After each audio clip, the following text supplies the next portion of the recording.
അവളെപ്പോലൊരു പെണ്ണ് ലോകത്തെവിടെ ഉണ്ടാകും മോളെ? അവളെ അത്രയ്ക്ക് അറിഞ്ഞിട്ടാ അച്ഛൻ നിന്റെ വിവാഹത്തിന് തയ്യാറായത്.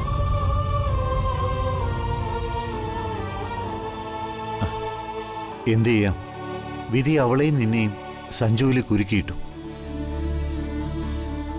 ആരും ഒന്നും അറിയാതെ സംഭവിച്ചു പോയതല്ല.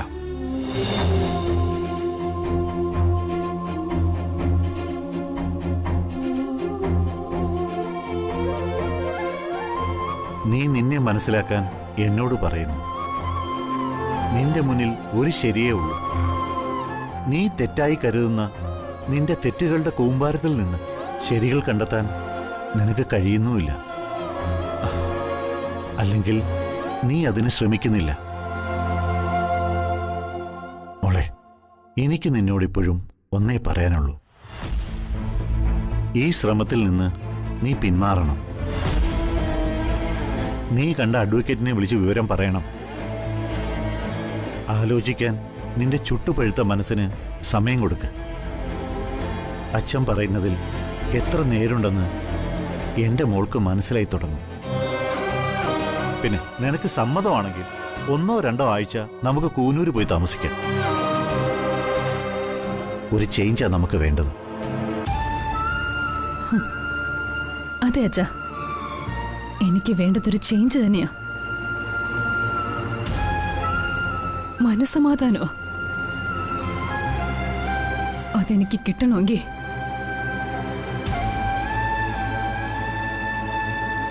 ഈ ബന്ധനം എന്റെ കഴുത്തിൽ നിന്ന് പോണം.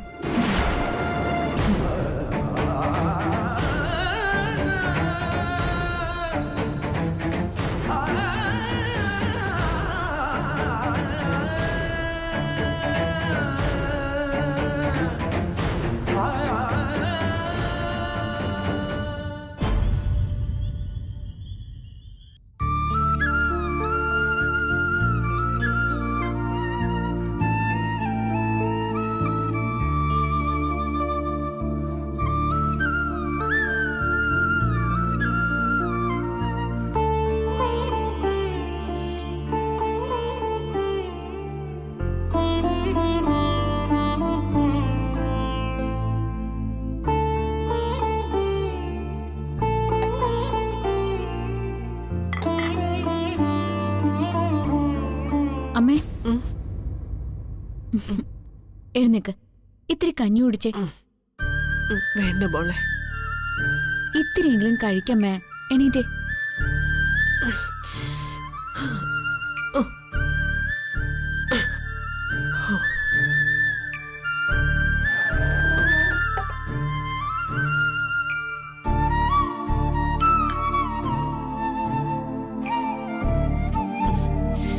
വിശപ്പില്ലെന്ന് പറഞ്ഞാൽ കേൾക്കില്ല. അമ്മയും കൂടി ഇങ്ങനെ കിടന്നാ ഞാൻ എന്തു ചെയ്യും? മുത്തശ്ശി നമ്മളെ വിട്ട് പോയ ശേഷം മുത്തശ്ശി മുറി വിട്ട് പുറത്തു വന്നിട്ടില്ല. നിർബന്ധിച്ചാൽ മാത്രം എന്തെങ്കിലും അല്പം കഴിക്കും. അമ്മയുടെ കാര്യവും ഇപ്പൊ അങ്ങനെ തന്നെയാ. മോളേത് അമ്മ പോയതോടെ ഈ വീടിന്റെ വിളക്കല്ലേ അണഞ്ഞു പോയത്. അച്ഛന്റെ അവസ്ഥ ഓർക്കാൻ കൂടി വയ്യ. കരയല്ലേ? ഇനി മുത്തശ്ശിയുടെ സ്ഥാനത്ത് നിന്ന് ഈ വീട് കൊണ്ടുപോകേണ്ടത് അമ്മയല്ലേ? കഴിക്ക്.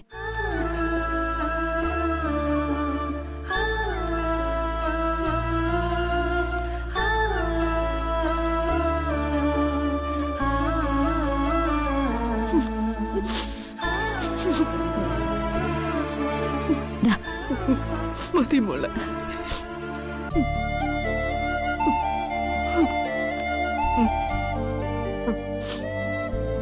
ശ്രീകുട്ടിയെ സഞ്ജു പോയി വിളിച്ചിട്ട് അവള് മടങ്ങി വരാൻ കൂട്ടാക്കുന്നില്ലല്ലോ മോളെ. ചേച്ചി വലിയ ദേഷ്യത്തിലമ്മേ.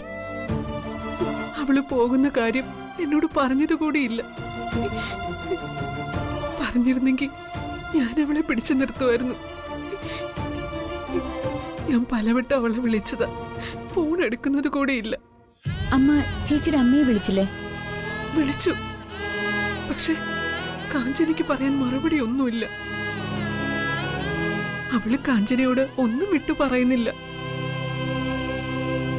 കാഞ്ചന ഇവിടെ എന്താ സംഭവിച്ചെന്ന് തിരിച്ച് എന്നോടാ ചോദിക്കുന്നത്. അമ്മയുടെ മോൻ ചേച്ചിയുടെ പിണക്കെല്ലാം മാറ്റി ഇങ്ങോട്ട് കൂട്ടിക്കൊണ്ടുവരും. ഉം? കവിത ഇതിനിടയിൽ ചെയ്യാൻ കഴിയുന്നതൊക്കെ ചെയ്യും. അതാ എന്റെ പേടി.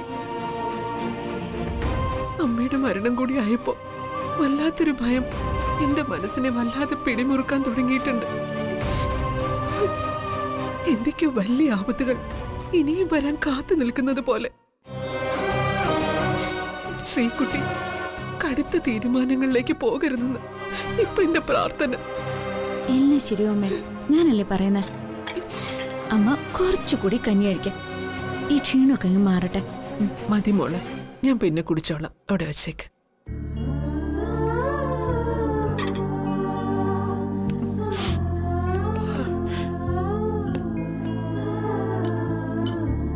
ഇനി മോള് പോയി കഴിക്കേ.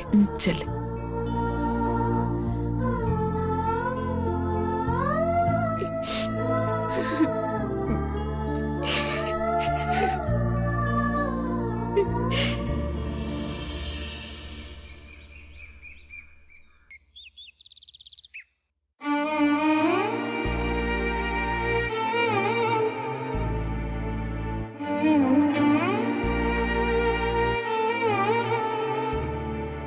മുത്തശ്ശ, ഞാൻ ഇറങ്ങുക. അതെ, നിങ്ങൾ ചന്ദ്രകാന്തത്തിലേക്ക് ഒന്ന് ചെല്ല്. ചേച്ചിയുടെ ദേഷ്യമൊക്കെ ഇപ്പോ കുറഞ്ഞിട്ടുണ്ടാവും. നിങ്ങൾ രണ്ടുപേരും എങ്ങനായാൽ ഞങ്ങൾ എന്ത് ചെയ്യാനാ മോനെ? നാൾക്ക് നാൾ സ്വസ്ഥതയും സമാധാനവും നഷ്ടപ്പെട്ടു വരികയാണ്. മുത്തശ്ശ, ഞാനത്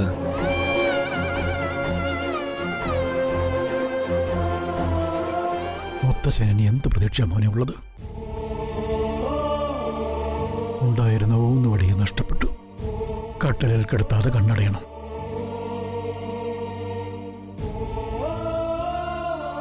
പേരക്കുട്ടികൾ ജീവിതത്തോട് കാണിക്കുന്ന അവഗണന കണ്ടും കേട്ടു നിൽക്കാൻ വയ്യ. എന്തൊക്കെ പ്രശ്നങ്ങളുണ്ടെങ്കിലും പറഞ്ഞു തീർത്ത് നീ പോയി ശ്രീകുട്ടി കൂട്ടിക്കൊണ്ടുവാ.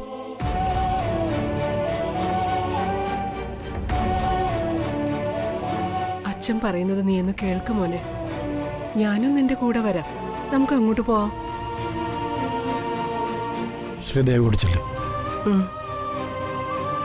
ഞാൻ അമ്മയോട് പറയാത്തതാ. ഞാൻ ഇന്നലെ വൈകിട്ട് സ്വാതിയെ പുറത്തു വെച്ച് കണ്ടു. പക്ഷേ അവൾ എന്നോട് സംസാരിക്കാൻ പോലും കൂട്ടാക്കിയില്ല. അവൾക്ക് അവളുടെ വഴി, എനിക്ക് എൻ്റെ വഴിയെന്ന് അവൾ പറഞ്ഞ. വീട്ടിൽ ചെന്നാലോ വാതിൽ വലിച്ചടയ്ക്കും.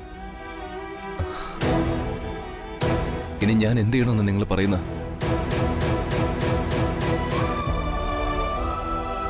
എന്തെങ്കിലും ഒരു വാക്ക് പറയാതെ അവളുടെ മനസ്സിലുള്ളത് എങ്ങനെ ഞാൻ അറിയും? അവളുടെ മനസ്സിലുള്ളത് സംശയമാണോ അതോ സത്യം മനസ്സിലാക്കിയോ എന്നൊന്നും എനിക്കറിയില്ല. പ്രഭയോടും കാഞ്ചനയോടും പറയാൻ പോലും ശ്രീകുട്ടി കൂട്ടാക്കുന്നില്ല.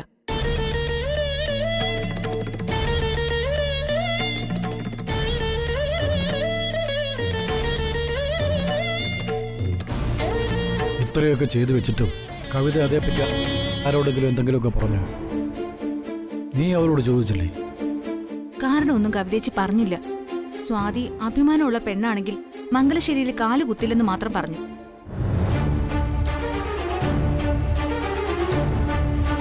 കവിതേച്ചിയാ അതിന് പിന്നിലെന്ന് വ്യക്തമാണച്ച.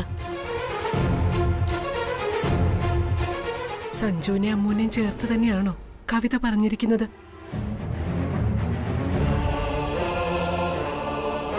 അതിനിയും ശ്രീദേവിയടുത്തേക്ക് ഊഹിച്ചുകൂടെ?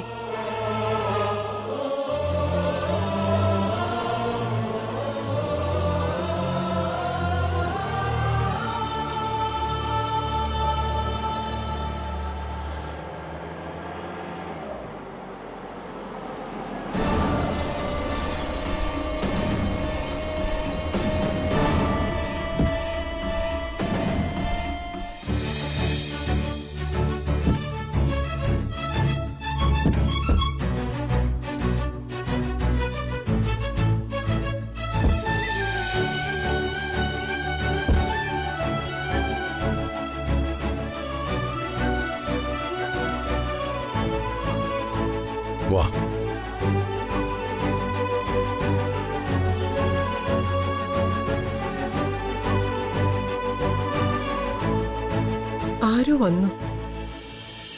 അച്ഛാ നമസ്കാരം, വരൂ. നമസ്കാരം. നമസ്കാരം.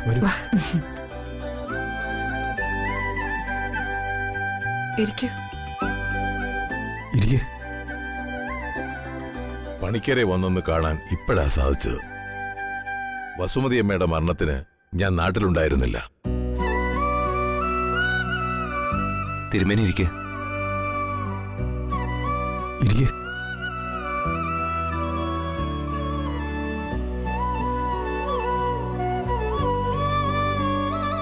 മുത്തച്ഛൻ കാളഹസ്തിയിലേക്ക് പോയിരുന്നു.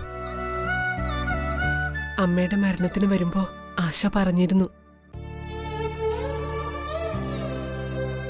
ഞാൻ ഇന്നലെയാ തിരിച്ചെത്തിയത്.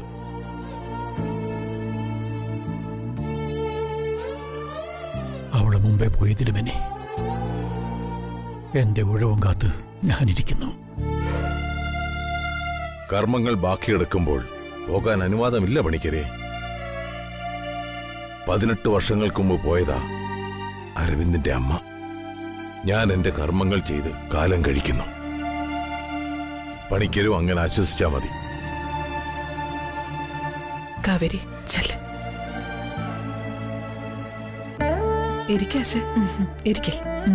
ഇരിക്കെ.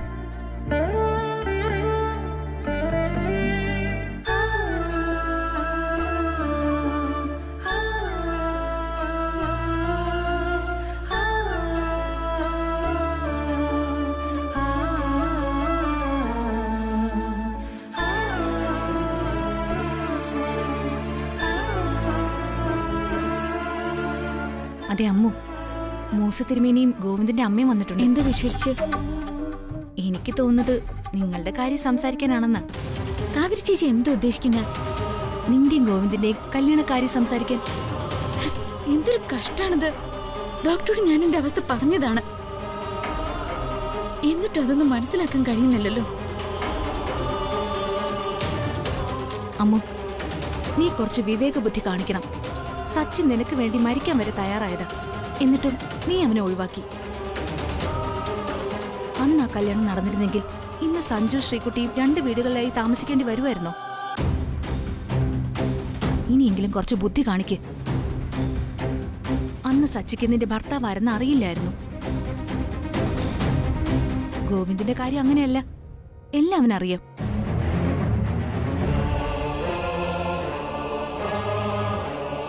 ഇപ്പൊ വന്ന ഭാഗ്യം നീയായിട്ട് തട്ടി മാറ്റരുത്.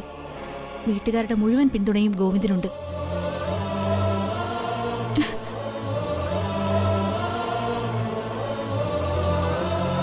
ഉപദേശിക്കാനല്ലാതെ മറ്റെന്തിനു കഴിയും?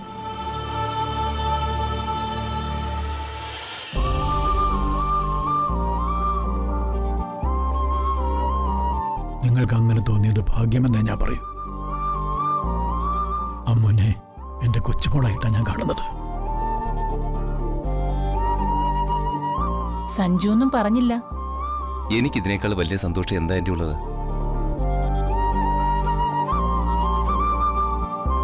അമ്മു എന്നും എന്നെ അവളുടെ രക്ഷകനായിട്ട് മാത്രമേ കണ്ടിട്ടുള്ളൂ.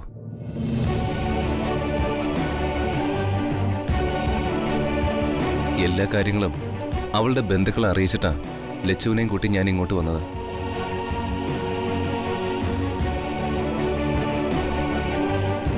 അന്ന് അങ്ങനൊരവസ്ഥയിൽ ഒരുപക്ഷെ ഗോവിന്ദും ഞാൻ ചെയ്ത് തന്നെ ചെയ്തു പോയെന്ന് വരും.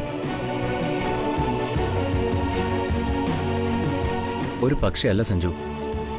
ആ ക്ഷേത്രത്തിൽ ഞാനുണ്ടായിരുന്നുവെങ്കിൽ ലച്ചുവിന്റെ കഴുത്തിൽ ഞാൻ താലി കെട്ടുമായിരുന്നു. മുത്തശ്ശൻ ഞങ്ങളെ സ്വീകരിക്കുമെന്ന് എനിക്ക് ഉറപ്പുണ്ടായിരുന്നു.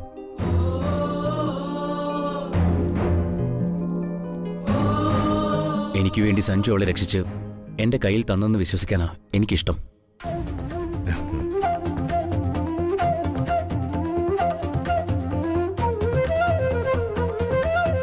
കേട്ടല്ലോ മണിക്കരെ, ഇവൻ ലച്ചുവിനെ എത്രമാത്രം സ്നേഹിക്കുന്നെന്ന്. ഇതിൽ കൂടുതൽ എങ്ങനെ പറയാനാ?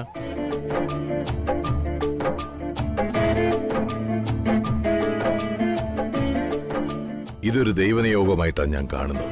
അവൾ ഈ വീട്ടിലേക്ക് വന്നത് മാത്രമല്ല, അവൾ മനയിലേക്ക് വന്നതും അങ്ങനെ തന്നെ. ഞാൻ ലച്ചുവിനോടൊന്ന് സംസാരിക്കട്ടെ. ആശ സംസാരിച്ചു നോക്കൂ. അവളൊന്ന് ആദ്യം ഒഴിഞ്ഞു മാറാൻ നോക്കും.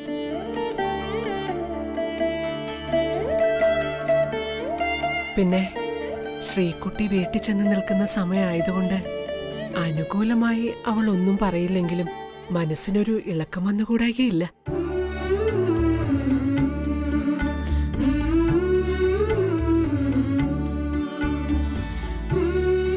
ഞാൻ പോയി കണ്ട് അവളെ കാര്യങ്ങൾ പറഞ്ഞ് മനസ്സിലാക്കാം. ചെല്ല്. അമ്മ എവിടെ കാവേരി? അവളകത്തുണ്ട്. അതിഥികൾ വന്നതൊന്നും അവൾ അറിഞ്ഞില്ലേ? ഞാൻ പറഞ്ഞിട്ടുണ്ട്. ഞാൻ ലച്ചുവിനെ ഒന്ന് കണ്ടിട്ട് വരാം. അല്ല, ചായ കുടിച്ചിട്ട് പോയിട്ട് വന്ന് കുടിച്ചോളാം. ശരി, വാ.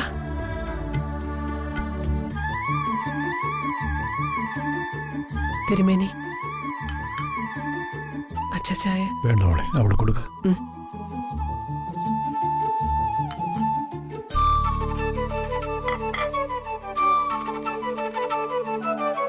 ഇപ്പൊ വേണ്ടല്ലോ, ചായ കുടിക്കേ.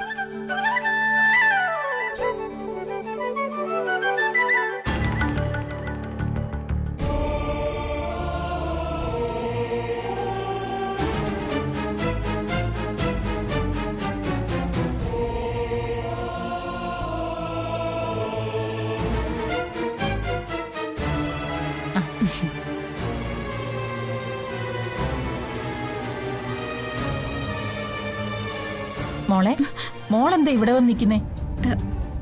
ഒന്നുമില്ലമ്മേ. മോളെ എവിടെ കാണാഞ്ഞിട്ടാ ഞാൻ ഇങ്ങോട്ട് വന്നത്. പഠിത്തമൊക്കെ എങ്ങനെ പോകുന്നു? കുറെ കാലം ഞാൻ വിട്ടുനിന്നതിന്റെ പ്രയാസമുണ്ടമ്മേ. ഓ, ഗോവിന്ദ് അങ്ങനെയല്ലല്ലോ പറഞ്ഞത്. ലച്ചു മറ്റു കുട്ടികൾക്കൊപ്പം എത്തിയെന്നാണല്ലോ പറഞ്ഞത്. ഞാനതിന് ശ്രമിക്കുന്നുണ്ട്.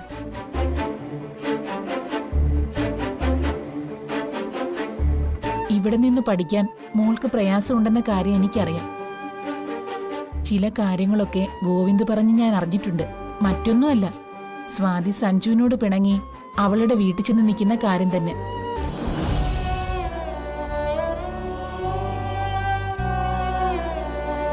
സംഭവിച്ചതെന്താണെന്ന് സ്വാതിക്കും അറിയാം. നീയും സഞ്ജുവും തമ്മില് അരുതാത്ത ഒരു ബന്ധവുമില്ലെന്ന് അവൾക്കറിയാം. പക്ഷേ നീ ഇവിടെ ഉള്ളപ്പോ അവൾക്ക് ഇങ്ങോട്ട് വരാൻ കഴിയില്ല. ഇനി പഴയ കണ്ണില് സ്വാതിക്ക് നിന്നെ കാണാനും പറ്റില്ല.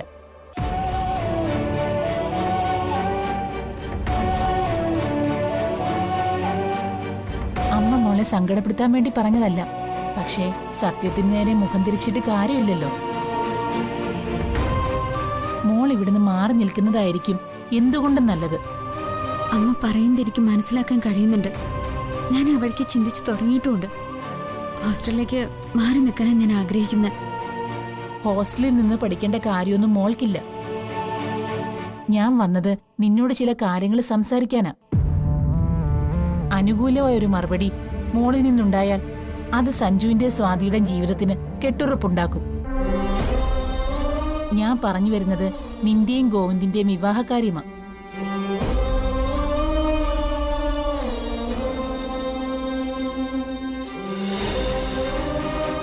ഞാനും അരവിന്ദേട്ടനും കൂടി ആദ്യം മോളെ കാണാൻ വന്നപ്പോ മോള് പിടിതരാതെ മാറി നിന്നല്ലോ. ഞങ്ങളുടെ വരവിന്റെ ഉദ്ദേശം ലച്ചു മനസ്സിലാക്കിയെന്ന് എനിക്ക് അന്നേ മനസ്സിലായതാണ്. ഞാൻ എല്ലാ കാര്യങ്ങളും ഡോക്ടറോട് പറഞ്ഞതാണമ്മേ. സത്യത്തിൽ എനിക്കിപ്പോ അമ്പരപ്പ തോന്നുന്നു. എന്നെപ്പറ്റി എല്ലാം അറിഞ്ഞിട്ടും അമ്മയും തിരുമേനിയും കൂടി ഡോക്ടർക്ക് വേണ്ടി വരാൻ പാടില്ലായിരുന്നു. ഞാൻ ഒരിക്കലും ഡോക്ടറെ അങ്ങനൊരു കണ്ണിൽ കണ്ടിട്ടില്ല. ഡോക്ടർ മാത്രമല്ല, ആരും എനിക്കങ്ങനെ കാണാനും കഴിയില്ല.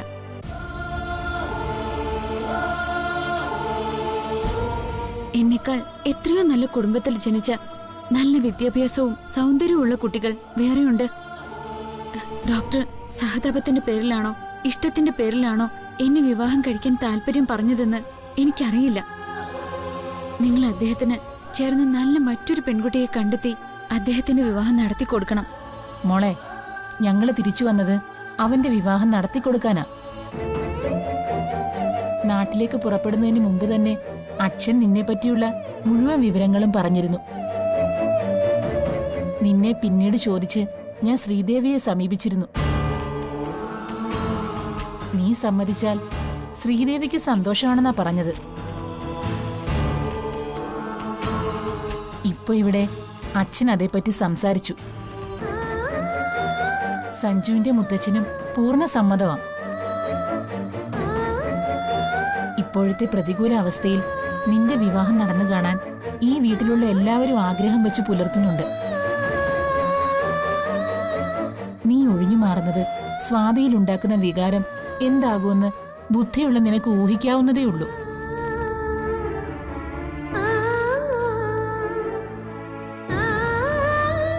നീയും സഞ്ജുവും തമ്മിലുള്ള ബന്ധം പവിത്രമാണെന്നറിഞ്ഞ് ഗോവിന്ദ് നിന്നെ സ്വീകരിച്ചാൽ സ്വാതിക്ക് ഒരിക്കലും നിന്നെ ചോദ്യം ചെയ്യാനാവില്ല.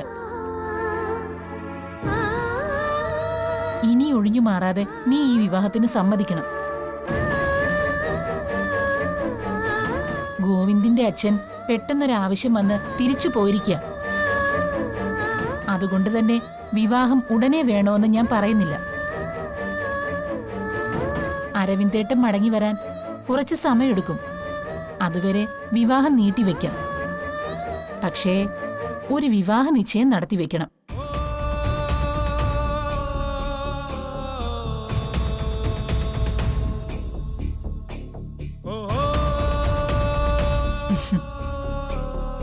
പിന്നെ മോൾ ഇവിടുത്തെ താമസം മതിയാക്കി അച്ഛന്റെ കൂടെ മനയിൽ വന്ന് താമസിച്ചാ മതി.